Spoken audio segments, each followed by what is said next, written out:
भजन के नाम पर आलसी मत बनो, भजन के नाम पर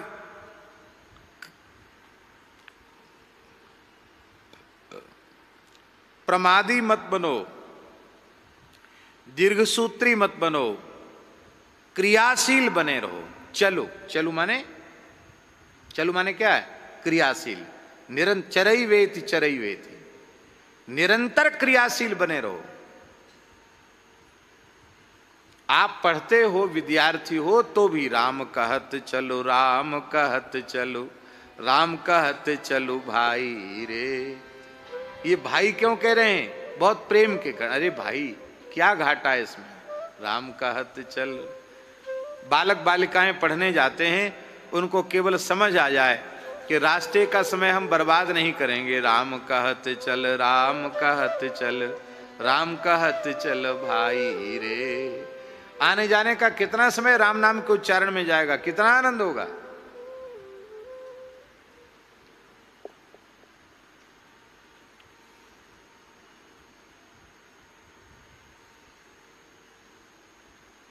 व्यापारी दुकान में बैठा है, व्यापार के काम से आना जाना हो रहा है, बीच में कितना समय फालतू गया? राम कहत चल, राम कहत चल, राम कहत चल भाई रे। 24 घंटे काम होता दुकान में?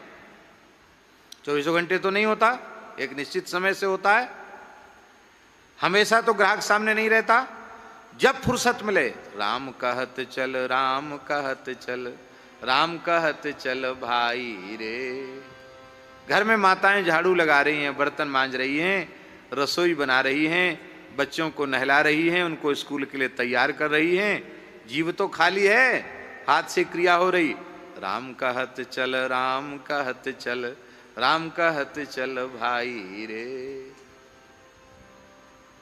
राम राम जपते हुए रोटी बनाओगे तो वो रोटी जो लोग खाएंगे उनका भी भजन बढ़ जाएगा। राम नाम लेते हुए झाड़ू बहारू लगाओगे तो आपको मंदिर में सोहनी सेवा का लाभ मिल जाएगा। और बच्चों के कान में नाम पड़ेगा तो उनमें भी ध्रुव प्रहलाद जैसे भजन के संस्कार बनेंगे। किसान खेत पर जा रहा है और हल चलाते हुए, बीज बोते हुए, फसल काटते हुए, जिह्वा तो खाली है कि नहीं? मन खाली है कि नहीं? राम कहत चलो, राम कहत चलो, राम कहत चलो भाई रे। चल, चल माने कोई काम छोड़ना नहीं है। आप जिस जाति में हैं, जो आपका नौकरी चाकरी धंधा खेती व्यापार पढ़ाई लिखाई जो कुछ भी आपका, वो सब करो, पर करते करते हुए भी राम कहत चल, राम कहत चल, राम कहत चल भाई रे। ये करोगे तो संसार के कर्तव्य का निर्वाह करते हुए भी संसार चक्र से छूट जाओगे, और ना ही तो भव बिगारी में परी है। यदि राम राम नहीं करोगे तो संसार की बेगार में। देखो, एक तत्वज्ञानियों वाला अर्थ ले लिया, एक दूसरा सामान्य अर्थ। संसार की क्रिया करते हुए भी राम नाम का आश्रय नहीं लिया तो ना ही तो भव बेगारी मह परी है, छूटत यति कठिनाई रे।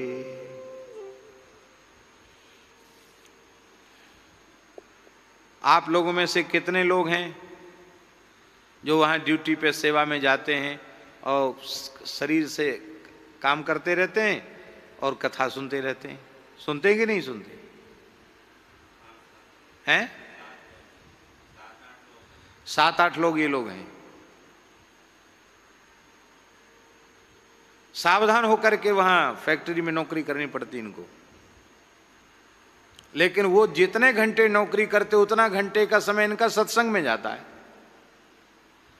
उसका ये दिव्य परिणाम है। नौकरी करने वाले संसार में कितने हैं, पर उस सत्संग का दिव्य परिणाम है कि प्रवृत्ति अच्छी हो गई, भजन की ओर प्रवृत्ति हो गई, सत्संग की ओर प्रवृत्ति हो गई, संतों में श्रद्धा हो गई, हरिनाम में श्रद्धा हो गई। ये कैसे हुई? बोले राम कहत चल, राम कहत चल, राम कहत चल भाई रे। इसलिए पूज्य श्री प्रेम भिक्षु जी महाराज कहते थे, काम करते रहो नाम लेते रहो, काम करते रहो नाम जपते रहो, नाम जपते रहो काम करते चलो।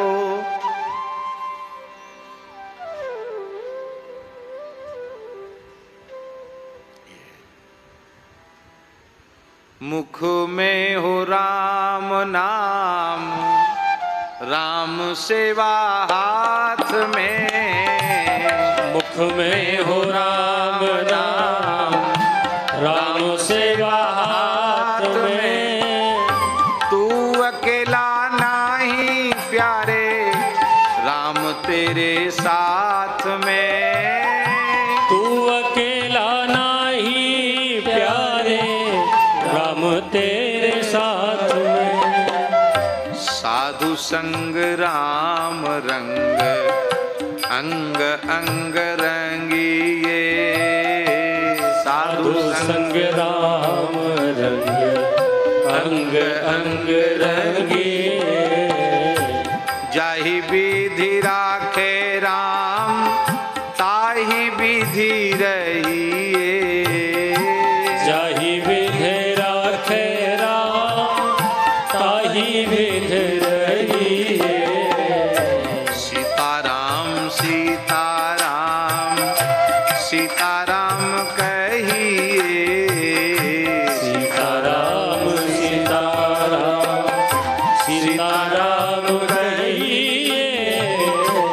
जाहि विधि राखे राम, ताहि विधि रहिए। जाहि विधि राखे।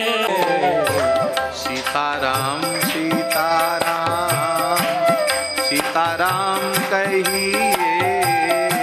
सीताराम सीताराम सीताराम कहिए। आप जब लता पता की सेवा करते हुए या गौ सेवा करते हुए किसी ठाकुर जी की सेवा में लगे हुए नाम जप करते हो, उस समय ज़्यादा एकाग्रता जप में भजन में बढ़ती है, ज़्यादा स्वाद आता है कि खाली माला लेके बैठते हो तब स्वाद ज़्यादा आता है? कब ज़्यादा आता है?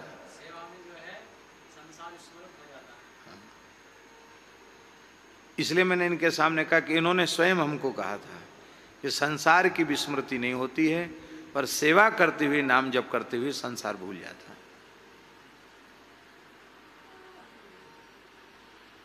इनकी बात इनके सामने पक्की की है।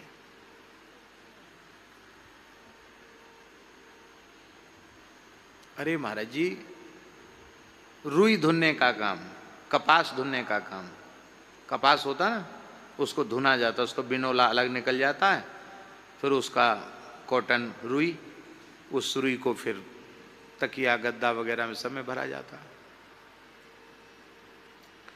तो रुई धुनने का काम बड़ा भारी काम है, बहुत मेहनत का काम है रुई धुनना। और धुनने के बाद और उसके छोटे छोटे जो रुंगना है वो भीतर चले जाते, उससे तब तो मुंह पर यहाँ कुछ कपड़ा बांध करके तब उसको रुई को धुना जाता है। जैसे आजकल लोग मास्क लगाए ना, ऐसे कुछ कपड़ा वपड़ा बांध करके तब उसको धुना जाता है। और दिन भर रुई धुनने का काम, तो रात में खा पी के सोएगा कि भजन करेगा? क्या करेगा? सोएगा। भाई धंधे वाला आदमी है, गृहस्थी वाला आदमी, तो क्या करेगा बेचारा? अब रुई धुनने वाले को तो माला फेरने का बिल्कुल समय नहीं।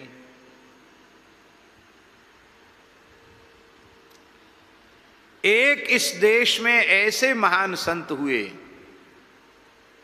जो दुनिया का काम करते थे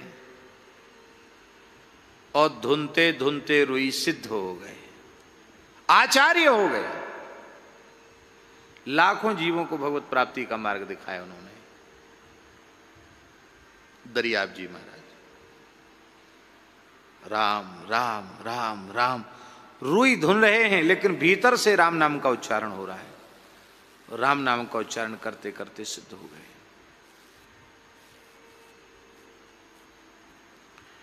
एक लोहे का काम करने वाला एक बालक,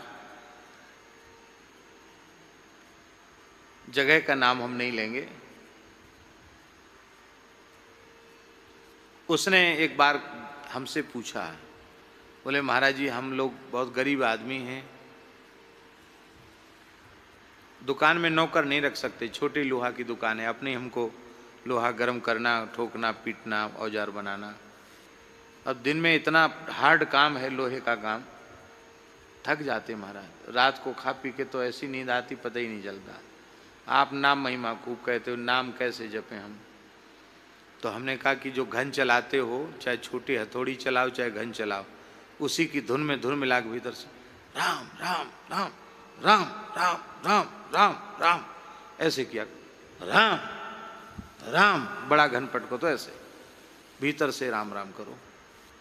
हमने कहा भगवान चाहेंगे तो आपके दिन भी सुधर जाएंगे, विपत्ति भी दूर हो जाएगी और भजन भी बन जाएगा, अलग से माला उठाने की जरूरत नहीं है।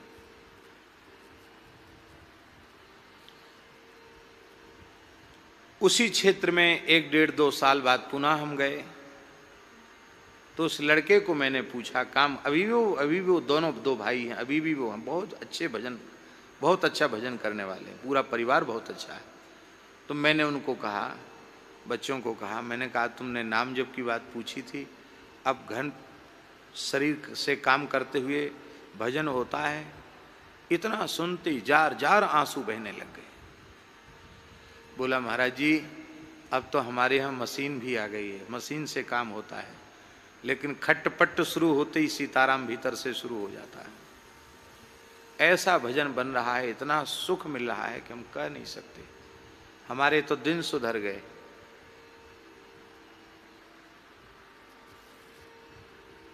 भजन की पद्धति है, काम करते रहो और नाम जपते रहो। इसलिए राम कहत चलू, राम कहत चलू, राम कहत चलू भाई रे। कितना बढ़िया हो, बच्चे स्कूल जाएं राम राम करते हुए, हैं, मास्टर पढ़ाने जाएं राम राम करते, व्यापारी दुकान पर जाएं राम राम करते, लौट क्या में राम राम करते हुए, माताएं घर का सब काम राम राम करते हुए करें। महाराज सब लोग राम नाम जप में अपने मन को लगा दे में, संसार की सभी समस्याएं निर्मूल हो जाएंगी। फिर किसी भी जाति में जन्म हुआ हो, कल्याण में संदेह नहीं रहेगा। कोई काम बिगड़ेगा नहीं राम राम करने से। आज तक किसी भी पोथी पत्रा में, इतिहास में, किसी विज्ञान के सिद्धांत में आपने कहीं देखा सुना कि बिना कारण के कार्य हुआ हो? बिना बीज के वृक्ष आज तक हुआ ही नहीं। बिना बीज के वृक्ष नहीं हुआ। लेकिन भैया बिना बीज के खेती हो गई धन्ना जी की। कैसे हो गई? राम कहत चल, राम कहत चल, राम कहत चल भाई रे। राम कहत चल, राम कहत चल, राम कहत चल भाई रे। नाही तो भव बिगारे मह परी है, छूटत यति कठिनाई रे। नाही तो भव बिगार में परी है, छूटत अति कठिनाई रे।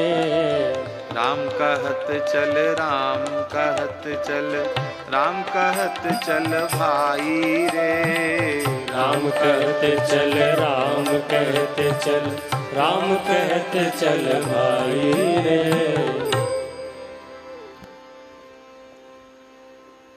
धना जी के यहाँ संत आए,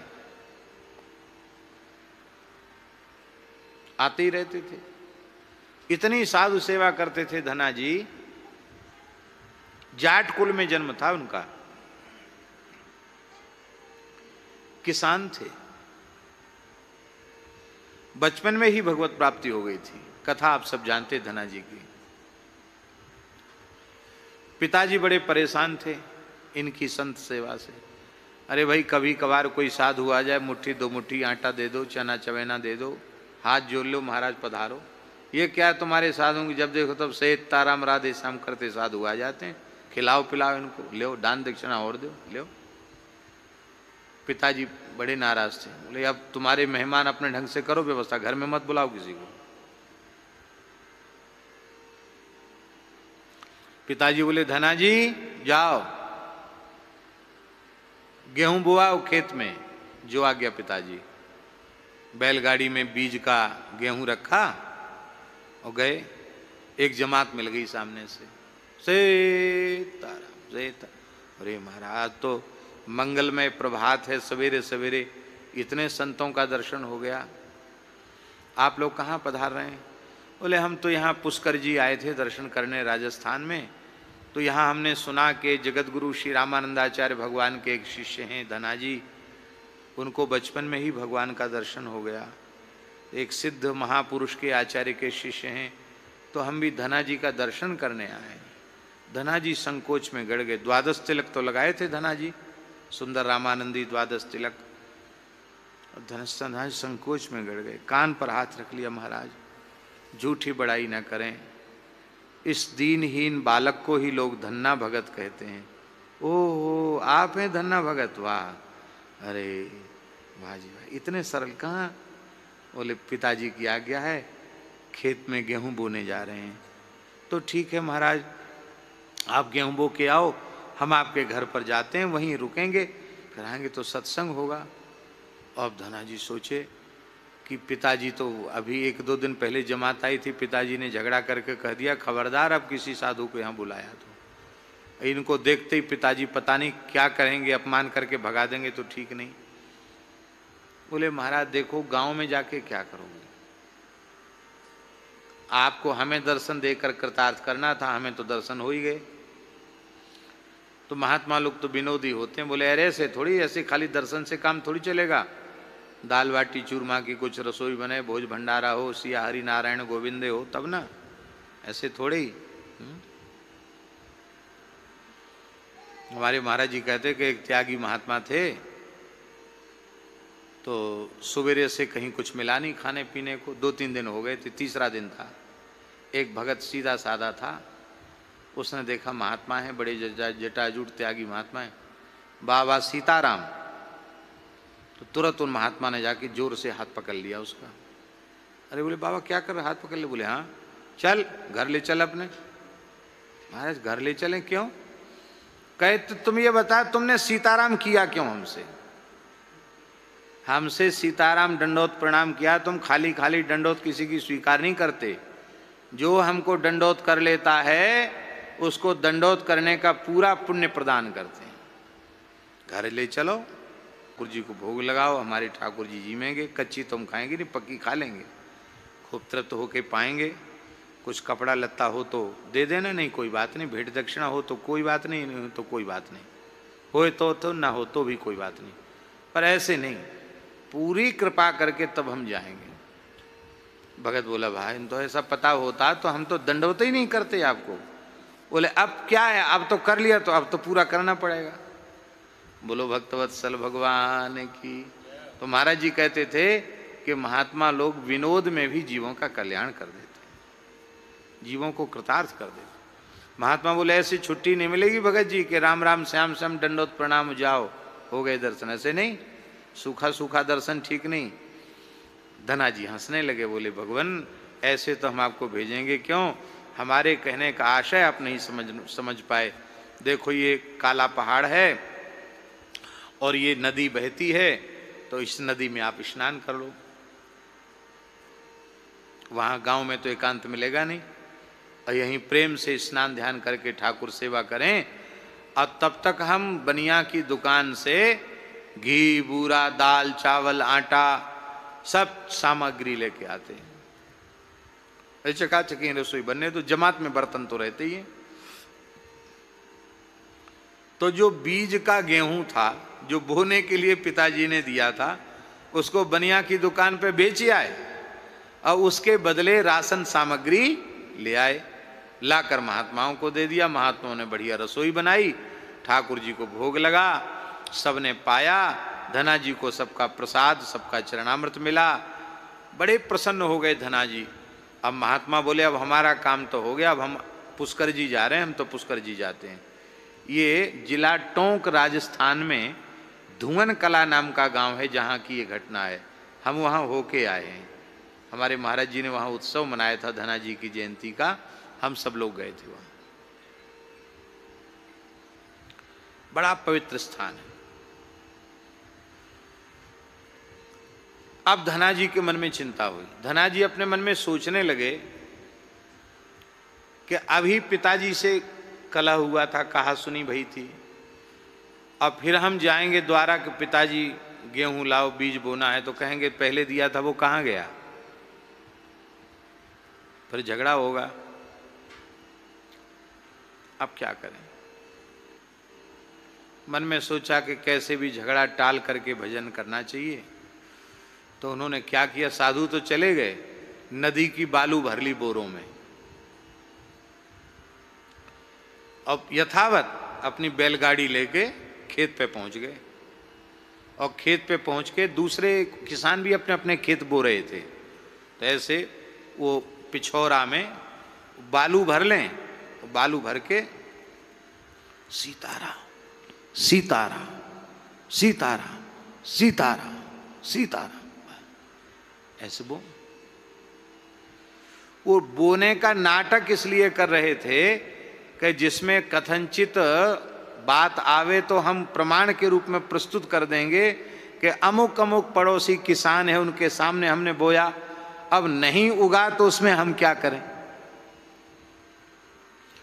उनके मन में भी विश्वास नहीं था कि होगा, कैसे उगेगा, संभव ही नहीं। अरे बोने का झूठ मूठ का नाटक किया जाए और बीज बोए ही न जाएं, वो फसल कैसे होगी।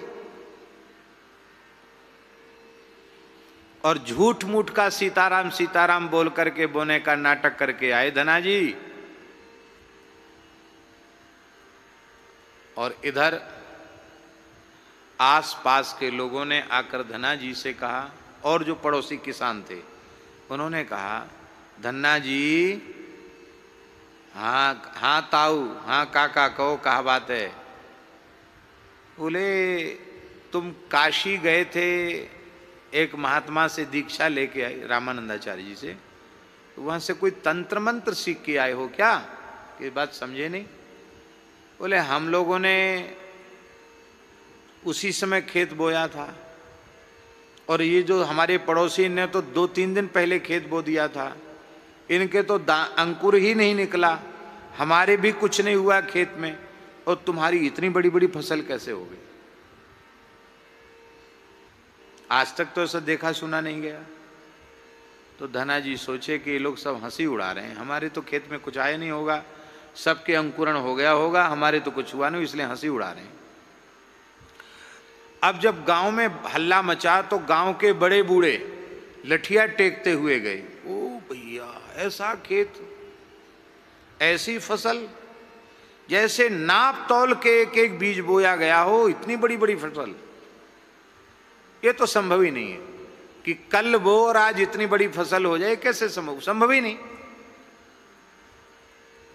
बड़े बूढ़ों ने कहा, धना जी बात समझ में नहीं, ये हुआ कैसे। तब धना जी के पिताजी और धना जी सब वहां गए, देखा। पिताजी बोले भैया खेती करते करते, किसान के बेटा हैं, खेती करते करते हमारा बुढ़ापा आ गया, कल बोए और आज इतनी फसल हो जाए, ये तो संभव ही नहीं है, हुआ कैसे, सच्ची सच्ची बात बताओ। तो धना जी ने हाथ जोड़कर कहा, पिताजी क्षमा करना, हमने तो खेत में कुछ बोया ही नहीं। अरे बिना बोए कैसे हो गया?